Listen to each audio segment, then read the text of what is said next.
कृपया नोंद करून घ्यावी.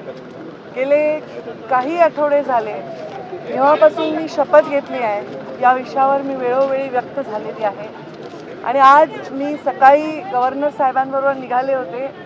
तोपर्यंत विमानामधून उतरेपर्यंत मला महाराष्ट्रामध्ये मुंबईमध्ये काय चाललं आहे हे मला नागपूरमध्ये माहीत नव्हतं.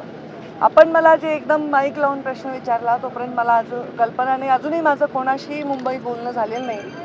पण एखादी इंस्टाग्रामवरची गोष्ट बघून माझ्या लक्षात आलं आहे की मुंबईत काय चाललं आहे आणि त्याच्या निमित्ताने आपल्याला, कारण मी पंकजा गोपीनाथ मुंडे आहे म्हणून या विषयावर मी व्यक्त होणं आपली अपेक्षा आहे, त्याप्रमाणे मी व्यक्त होत आहे.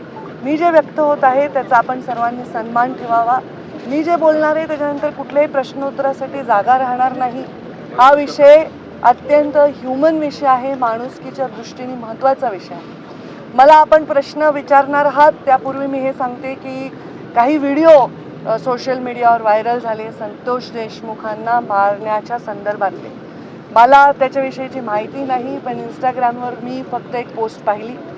ते व्हिडिओ उघडायची किंवा बघायची माझी हिंमत देखील झाली नाही, कारण ज्यांनी त्यांना एवढ्या अमानुषपणे मारलं आहे आणि एवढ्या अमानुषपणे मारून त्याचा व्हिडिओ केला आहे त्यांच्यामध्ये जेवढी निर्मनुष्यता आहे किंवा ह्या व्हिडिओचा काहीतरी आपल्याला वापर करायचा असा काहीतरी कोणीतरी प्रयत्न करत असेल त्याच्यामध्ये पण जी निर्मनुष्यता आहे ती माझ्यामध्ये नाही.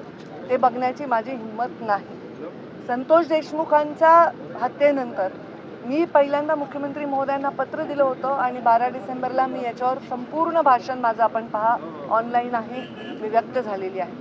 आता यामध्ये कोण आहे काय नाही, कोण इन्व्हॉल्व आहे, कोणाचा हात आहे हे केवळ आणि केवळ तपास यंत्रणेलाच माहिती आहे.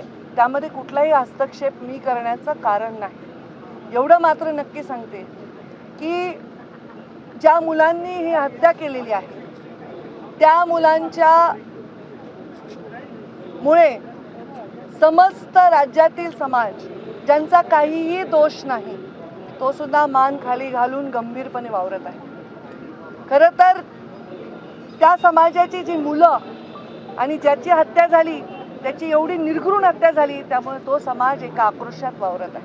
खरं तर समाज आणि जात याच्यावर बोलायची गरज नाही, पण आता परिस्थितीच अशी आहे. प्रत्येक गोष्ट जातीवर जाते.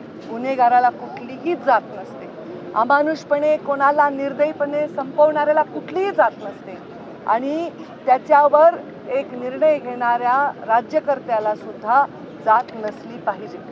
जेव्हा या खुर्चीवर आम्ही बसलो, मी बसले, तेव्हा मी एक शपथ घेतलेली आहे, आमदारकीची शपथ घेतलेली आहे. कुठलाही ममत्व भाव न बाळगता, कोणाविषयी कसलाही आकस किंवा द्वेष न बाळगता काम करायला पाहिजे यावर मी ठाम आहे. संतोष देशमुखांच्या झालेल्या निर्घृण हत्येवर निषेध व्यक्त करताना मी मनापासून क्षमा मागते त्याच्या आईची, कारण ज्या मुलांनी ही निर्घृण हत्या केली आहे ते माझ्या पदरात असते, माझ्या पोटचे असते तरी मी हेच म्हणले असते की त्यांना कडक शासन करा.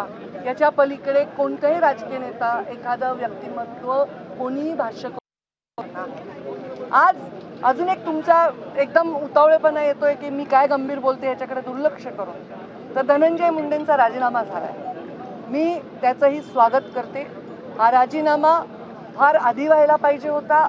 हा राजीनामापेक्षा शपथच नाही व्हायला पाहिजे होती. तर या सगळ्या गोष्टींना, पुढच्या भोगांना कदाचित सामोरं जावं लागलं नसतं. घेणाऱ्यांनी सुद्धा आधी घ्यायला पाहिजे होता, धनंजयनी सुद्धा आधी राहायला पाहिजे होता. या सगळ्या वेदनांपासून कदाचित गरिमामय त्याला एक मार्ग मिळाला असता. त्यांनी सांगितलं असेल, मला माहीत नाही त्यांचं स्टेटमेंट काय आहे. मी त्याच्यापेक्षा लहान बहीण आहे आणि बहीण असली तरी आम्ही वेगळ्या पक्षात काम केलं होतं, पण कोणत्याही आईला, बहिणीला, परिवाराला वाटत नाही आपल्या परिवाराच्या सदस्याला या दुःखातून जावं लागेल. पण जेव्हा आपण खुर्चीवर बसून विचार करत असतो तेव्हा आपण राज्याच्या प्रत्येकाचा सारखा विचार केला पाहिजे. त्या पोराच्या परिवाराच्या, त्याच्या जीवाच्या वेदनांपुढे हे काहीही मोठा निर्णय नाही आहे. त्यांनी तो घेतलाय, ते योग्यच केलेलं आहे. मला वाटतं देर आहे दुरुस्त आहे.